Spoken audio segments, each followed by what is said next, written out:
बूढ़े बाबा ने उस चिमनी की ओर ध्यान से देखा और वहां पर नीचे झुककर अपना हाथ उस चिमनी के नीचे रखा। अपना हाथ चिमनी के नीचे रखते ही बूढ़े बाबा को भयानक नकारात्मक ऊर्जा का एहसास हुआ। यह एहसास होते ही बूढ़े बाबा को यकीन हो गया कि यही वो रास्ता था जहां से शैतान तक पहुंचा जा सकता था। तब बूढ़े बाबा ने उस चिमनी के अंदर जाने का फैसला किया। उन्होंने अपने दोनों हाथों को जोड़कर अपनी अनीमा सिद्धि का प्रयोग किया और उस सिद्धि को अपनाकर मक्खी जितना छोटा बना दिया और सीधे उस चिमनी के अंदर चले गए। उस तरफ गौरी एकदम तेजी से दौड़ती हुई हवेली के मुख्य द्वार की ओर पहुंच गई। कई सारी आत्माएं गौरी को पकड़ने के लिए उसके पीछे भाग रही थी। वहां पर पहुंचकर गौरी ने बूढ़े बाबा के कहे अनुसार अपना एक पैर हवेली के अंदर और एक पैर हवेली के बाहर रखा और जोर से कहा, अंदर है मौत और बाहर है जिंदगी, चुन लो अपनी राह, आजादी या बंदगी।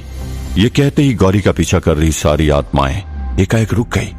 गौरी को वे आत्माएं वैसे भी दिखाई नहीं दे रही थी, इसलिए गौरी घबराते हुए वहीं पर खड़ी हो गई। गौरी ने यह अनुमान लगा लिया कि सारी आत्माएं उसकी यह शब्द सुनकर रुक गई है, इसलिए कुछ देर रुकने के बाद गौरी ने बूढ़े बाबा के कहे अनुसार उसने अपना एक हाथ हवेली के बाहर निकालकर बाहर की ओर इशारा करते हुए कहा, सदियों से भटक रहे हो तुम, आओ थोड़ा आराम कर लो, जलते हुए रेगिस्तान से मुक्ति के कारवां में शामिल हो जाओ।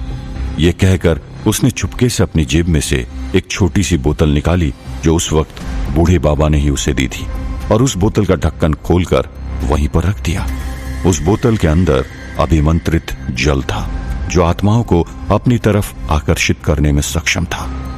गौरी की बात सुनकर सारी आत्माएं हवेली के बाहर निकलने लगी और जैसे ही वे बाहर निकली वैसे ही उस बोतल के अंदर भरे हुए जल ने उन्हें आकर्षित किया और वे एक के बाद एक बोतल के अंदर जाने लगी और बोतल हिलने लगा। जैसे ही सारी आत्मा एक के बाद एक बोतल के अंदर चली गई, बोतल हिलनी बंद हो गई और जैसे ही बोतल हिलनी बंद हो गई, गौरी को समझ आ गया कि सारी आत्माएं उस बोतल के अंदर चली गई और उसने तुरंत ही उस बोतल का ढक्कन बंद कर दिया और उस बोतल को उठाकर अपनी जेब में रख लिया।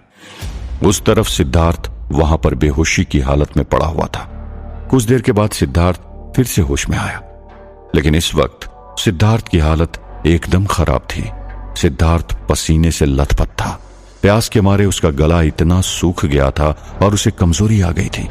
गिरने के कारण उसका टूटा हुआ हाथ और भी ज्यादा दर्द करने लगा था। सिद्धार्थ जैसे तैसे उठकर बैठ गया और उसने दबी हुई आवाज में कहा, अरे यूं कायरों की तरह मुझे यहां पर क्यों फंसा कर रखा हुआ है? लेकिन उसकी बात का जवाब देने वाला वहां पर कोई नहीं था। सिद्धार्थ अब हिम्मत हार रहा था।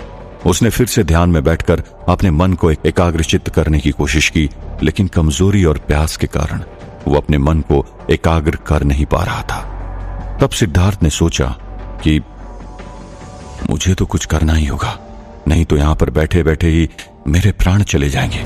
मुझे इस तरह यहां पर भूख प्यास से मरना स्वीकार नहीं, लेकिन मैं यहां पर करूं भी तो क्या करूं? यहां से न तो मैं उतर सकता हूं और ना ही कहीं पर जा सकता हूं। ये सोचकर वो फिर से हताश हो गया और अपने बाईं तरफ थकान के कारण लेट गया। लेकिन नीचे लेटते ही उसे अपनी पैंट की जेब में कुछ चुभा। सिद्धार्थ ने अपनी पैंट की जेब में ये देखने के लिए हाथ डाला कि उसे क्या चुभ रहा था। उसने अपनी जेब में से वो चीज को बाहर निकाली और देखा। वो देखते ही अचंभित हो गया, क्योंकि उसके जेब में वो रुद्राक्ष था जो बंदोलिया ने उसे दिया था। सिद्धार्थ उसके बारे में एकदम ही भूल चुका था। सिद्धार्थ ने कुछ रुद्राक्ष की शक्ति को पहले भी अनुभव किया था और उस रुद्राक्ष को देखकर सिद्धार्थ के मन में फिर से एक नई उम्मीद जाग गई थी।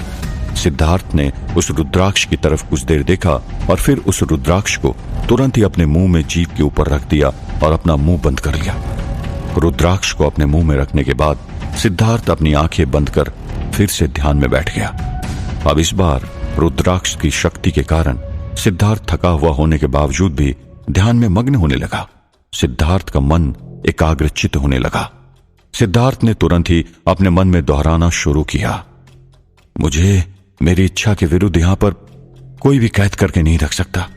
मुझ में उस परमात्मा का अंश है और इसी कारण मैं सर्वशक्तिमान हूं। मैं यहां से सफलतापूर्वक बाहर निकलने वाला हूं, वो भी कुछ ही देर में। जितनी भी बुरी शक्तियां क्यों न हो, वो अच्छाई के सामने कभी टिक नहीं सकती। इसी कारण बुरी शक्तियां चाहे लाख कोशिश कर ले, लेकिन मेरा कुछ नहीं बिगाड़ पाएगी। मुझे यहां से बाहर जाने का रास्ता मिल रहा है और यहां से बाहर जाने का रास्ता अपने आप मुझे दिखने लगेगा।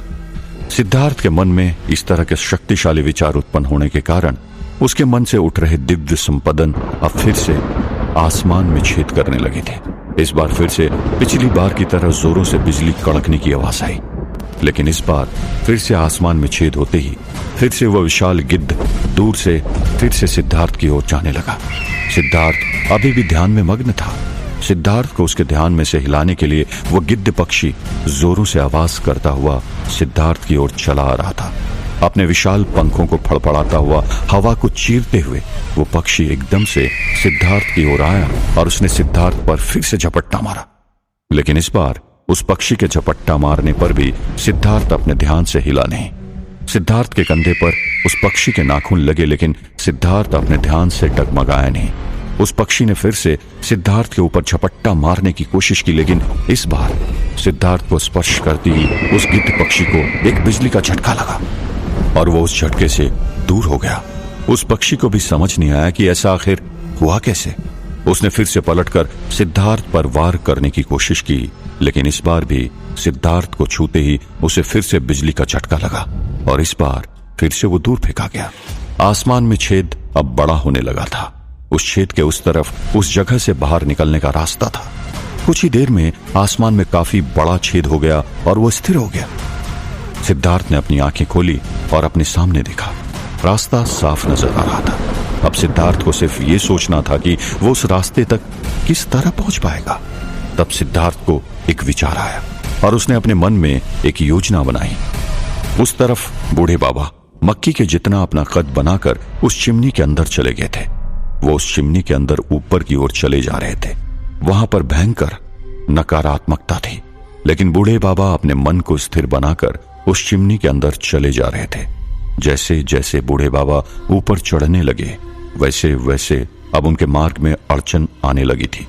अपने आयाम में किसी अनचाहे व्यक्ति के घुसने की कोशिश से शैतान को अच्छा नहीं लगा था और वो बूढ़े बाबा को किसी भी हालत में उस चिमनी के रास्ते से अपने आयाम में अंदर आने से रोकने की पूरी कोशिश करने लगा। शैतान ने सबसे पहले एक बड़ी सी मायावी मकड़ी को बूढ़े बाबा को खत्म करने के लिए भेजा। बूढ़े बाबा उस चिमनी के अंदर ऊपर चल रहे थे कि अचानक उनके ऊपर से एक बड़ी सी मकड़ी उनकी तरफ आने लगी। उस मकड़ी को देखकर बूढ़े बाबा एकदम से सतर्क हो गए। बूढ़े बाबा कुछ कर पाए उससे पहले उस मकड़ी ने अचानक से अपना जाल बूढ़े बाबा पर फेंका और उन्हें अपने जाल के अंदर फंसा दिया। बूढ़े बाबा बाहर निकलने की पूरी कोशिश करने लगे। मकड़ी का जाल एकदम ही चिपचिपा था, जिसके कारण बूढ़े बाबा के हाथ पैर सब उस जाल से चिपक गए थे। बूढ़े बाबा कुछ सोच पाए उससे पहले उस बड़ी सी मकड़ी ने आकर जाल में फंसे बूढ़े बाबा को अपने मुंह में उठा लिया और अपने ही जाल को फाड़कर बूढ़े बाबा को खाने की कोशिश करने लगा। बूढ़े बाबा ने तुरंत ही अपने अंगूठे की चुटकी बजाकर अपने अंगूठे में आग पैदा किया और उस आग से मकड़ी को जलाने लगे। मकड़ी ने उस आग से घबराकर बूढ़े बाबा को दूर फेंक दिया। बूढ़े बाबा एकदम से नीचे की ओर गिरने लगे। तभी उस मकड़ी ने फिर से अपना जाल फेंका और बूढ़े बाबा को बीच रास्ते ही पकड़ लिया और फिर से उस जाल को अपनी ओर खींचने लगे। बूढ़े बाबा फिर से अपने हाथ में आग पैदा न कर पाए, उसके लिए उस मकड़ी ने बूढ़े बाबा को अपने जाल के अंदर एकदम कस के बांध दिया ताकि बूढ़े बाबा हिल भी न पाए। बूढ़े बाबा ने हिलने की बहुत कोशिश की, लेकिन मकड़ी ने अपना जाल एकदम कस के बांधा हुआ था। बूढ़े बाबा पूरी कोशिश करके अपने आप को आजाद करवाने की कोशिश करने लगे, लेकिन वो नाकामयाब रहे। मकड़ी फिर से बूढ़े बाबा को अपने मुंह के पास लेकर आया और उसने इस बार बूढ़े बाबा को पूरा ही अपने मुंह में एक साथ दबा लिया और एक कोने में जाकर एक बड़े से जाले में चला गया और बूढ़े बाबा को उसी जाल में फंसा दिया और खुद उस जाल में जाकर बैठ गया। बूढ़े बाबा अब बुरी तरह फंस गए थे। उस तरफ गौरी सारी आत्माओं को उस बोतल में कैद करके फिर से रसोई घर की तरफ वापस आई। बूढ़े बाबा ने उसे फिर से रसोई घर की तरफ आने से साफ मना कर दिया था, लेकिन गौरी ने बूढ़े बाबा की बात नहीं मानी और फिर से रसोई घर की तरफ आगे बढ़ने लगी। गौरी जैसे ही रसोई घर की तरफ पहुंची, वहां पर मौजूद बाकी आत्माएं फिर से गौरी की तरफ आकर्षित हुई और तुरंत ही गौरी की तरफ दौड़ी चली आई। गौरी उन आत्माओं को नहीं देख पाई, इसलिए वो वहां से भागी नहीं। गौरी ने रसोई घर के अंदर कदम रखा ही था कि अचानक उन आत्माओं ने गौरी के ऊपर वार कर दिया। आत्माओं ने गौरी को बालों से पकड़ा और उसे घसीटते हुए एक चूल्हे की तरफ लेकर जाने लगे। गौरी ने अपने आप को छुड़वाने की कोशिश की, लेकिन अपने आप को छुड़वा ही नहीं पाई। और उस वक्त बूढ़े बाबा द्वारा बताए गए उस मंत्र को भी गौरी भूल गई थी, जिसके द्वारा वो अपने आसपास एक कवच का निर्माण कर सकती थी। तब उन आत्माओं ने गौरी को हवा में ऊपर उठाया और उसे वहां पर पड़े बड़े बड़े बर्तनों के ऊपर फेंक दिया। गौरी एक बड़े से बर्तन के अंदर जाकर गिरी। उस वक्त गौरी की जेब में रखी हुई बोतल उस बर्तन से जोरों से टकराने के कारण टूट गई और उसके अंदर बंद हुई सारी आत्माएं फिर से एक बार आजाद हो गई। उस कांच के बोतल के टूटने के कारण कुछ कांच के टुकड़े गौरी के जांग में चुभ गए, जिसके कारण वहां पर खून निकलना शुरू हो गया था। अब फिर से सारी आत्माएं आजाद हो चुकी थी और गौरी वहीं पर उनके बीच में फंस गई थी। उस तरफ इंस्पेक्टर देव स्मिथ दूसरे दिन सुबह कंप्यूटर पर बैठकर अपने मां के लिए भारत की टिकट बुक करवा रहा था और साथ ही साथ फोन पर बात करके अपने मां के वीजा बनवाने का भी प्रबंध कर रहा था। पुलिस इंस्पेक्टर की मां होने के कारण उसके मां के वीजा बनने के लिए ज्यादा समय नहीं लगा। देव जल्द से जल्द अपनी मां को उस घर से कुछ दिनों के लिए दूर भेजना चाहता था, क्योंकि एक रात पहले जो उसने देखा था वो देखकर एकदम ही घबरा गया था। उसे अपनी मां की चिंता थी और वो ये हरगिज नहीं चाहता था कि उसके कारण कोई भी भूत प्रेत का साया उसकी मां पर पड़े। लेकिन उसी वक्त देव के मोबाइल पर किसी का फोन आया। यह फोन अस्पताल से था। अस्पताल में नर्स ने देव को कहा कि मुस्तफा अब पूरी तरह होश में आ गया था। ये जानकर देव तुरंत ही मुस्तफा को मिलने के लिए अस्पताल जाने के लिए तैयार होने लगा। अपने पुलिस का यूनिफॉर्म पहनकर देव अपने घर से निकलने ही वाला था कि उसे अपनी मां की चिंता सताने लगी कि उसकी गैर मौजूदगी में फिर से कोई आत्मा उसकी मां पर हमला न कर दे। इसलिए उसने अपनी मां से कहा, बीजी एक काम कर, तू भी तैयार हो जा और मेरे साथ चल, हम दोनों मिलकर आज साथ में कुछ वक्त बिताएंगे। उसकी मां ने कहा, तू पूरा दिन अपने काम में बिजी रहेगा, मैं वहां पर आकर क्या करूंगी, मैनू तेरे पुलिस स्टेशन में बैठे बैठे बोर हो जाना है। देव ने कहा, अरे फिक्र मत करना, एक छोटा सा काम करना है, फिर हम दोनों एक साथ बाहर लंच करने चलेंगे। ये सुनकर देव की मां खुश हो गई और वो तैयार होने चली गई। कुछ ही देर में देव और उसकी मां गाड़ी में बैठकर निकले। देव ने गाड़ी सबसे पहले अस्पताल की ओर घुमाया और अस्पताल के पार्किंग लॉट में अपनी गाड़ी को पार्क करके उसने अपनी मां से कहा, मां थोड़ी देर यहां पर बैठ, मैं भी एक काम खत्म करके आया। वो एकता जिस आदमी को बचाकर अस्पताल लेकर आई थी ना, उसी सिलसिले में मैं यहां पर आया हूं। मैं यूं गया और यूं आया। देव की मां ने मुस्कुराकर हां कहा और देव मुस्तफा से मिलने के लिए ऊपर आईसीयू में चला गया। देव जैसे ऊपर गया, उसकी मां गाड़ी के अंदर रेडियो चालू करके गाने सुनने लगी। ठीक उसी वक्त वहां पर कोई और भी मौजूद था जो उन दोनों पर नजर रखे हुए था। और इंस्पेक्टर देव के जाने के बाद उसका रास्ता साफ हो गया और वो देव की मां की तरफ आगे बढ़ने लगा और उसके हाथ में बड़ा सा खंजर था। कुछ ही देर में वो देव की गाड़ी के पास पहुंच गया और एकदम से देव की मां जिस तरफ से बैठी थी उस खिड़की के ऊपर एकदम से आ गया और उस व्यक्ति को देखकर देव की मां एकदम जोरों से चिल्ला उठी। आखिर वो कौन था जो देव की मां को मारना चाहता था? क्या संबंध था देव और उसकी मां का शैतान की दुनिया के साथ? क्या बूढ़े बाबा और गौरी अपने आप को उस विषम परिस्थिति से बचा पाएंगे? क्या सिद्धार्थ उस जगह से बाहर निकलने में कामयाब हो पाएगा? वहां से बाहर निकलने के लिए उसने कौन सी योजना बनाई थी? जानने के लिए सुनते रहिए वीरानगढ़, ओनली ऑन पॉकेट FM।